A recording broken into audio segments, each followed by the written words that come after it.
Good morning everyone. बघा 4:46 झाले आहेत. थोडासा लेट झाला आहे. दररोज 4:15ला उठते आणि रात्री आवरून झोपले पण नव्हते कारण आपल्या बिझनेसचं काम चालू आहे त्यामुळे खूप लेट झाला झोपायला.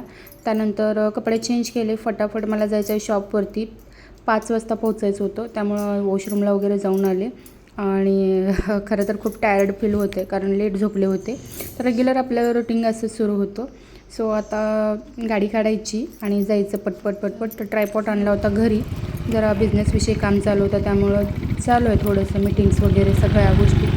आणि त्यानंतर निघाले मी शॉपकडे जाऊन मी माझं वर्कआउट वगैरे मुली आल्या होत्या घेतला आणि त्यानंतर आले पटकन माघारी कारण ती क्लिप घ्यायची विसरली.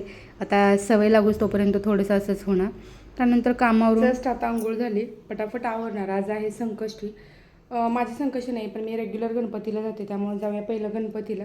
मी आवरून लगेच बाहेर पडते आणि पुढं काय काय करणार आहे दाखवते. आज खूप इंटरेस्टिंग आहे.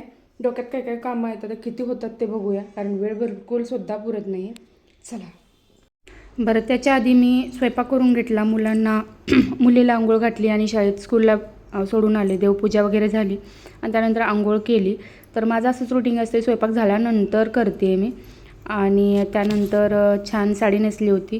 आज होते संकष्टी त्यामुळे साडीबिडी घातली होती. मस्त आवडते झुमके घातले आणि परत निघाले मी शॉपवरती. तर आता जाणार मी पहिलं गणपतीला आणि हे बघा जाऊन आले मी शॉपला. त्यानंतर ऑफलाईनचा आणि ऑनलाईनचा क्लास झाला आणि परत बसले जेवायला. आणि जेवण झाल्यानंतर माझे 1-2-3 किरकोळ कामं होते. ते कामं करून मेन गणपतीला गेले होते. तर खूप दिवस झाले, 1 महिने झाले असेल मी गणपतीला आले नव्हते. मेन गणपतीला म्हणजे सांगलीचा फेमस गणपती. तर तिथं आले. त्यानंतर घरी जाऊन माझी कामं वगैरे आवरली आणि स्टॉल लावला आणि त्यानंतर मुलाला बसवून मी माझ्या कामानिमित्त बाहेर आले, मी आणि माझी मुलगी. तर असं माझं रुटीन होतं दिवसभराचं. घरी जाऊन स्वयंपाक वगैरे करणं. आणि तुम्हाला कसं वाटतं ब्लॉग? आवडत असेल तर नक्कीच फॉलो करा इंस्टाग्रामवरती किंवा यूट्यूबवर बघत असेल तर सबस्क्राईब करा.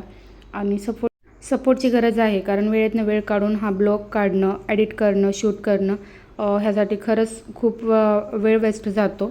आणि मी इन फ्युचर काय आणणार आहे उद्योग तर हाही तुम्हाला दिसेल. सो फॉलो केलं नसेल किंवा सबस्क्राईब केलं नसेल तर करून घ्या आणि छान छान व्हिडिओ तुम्हाला लवकरात लवकर बघायला मिळतील. धन्यवाद.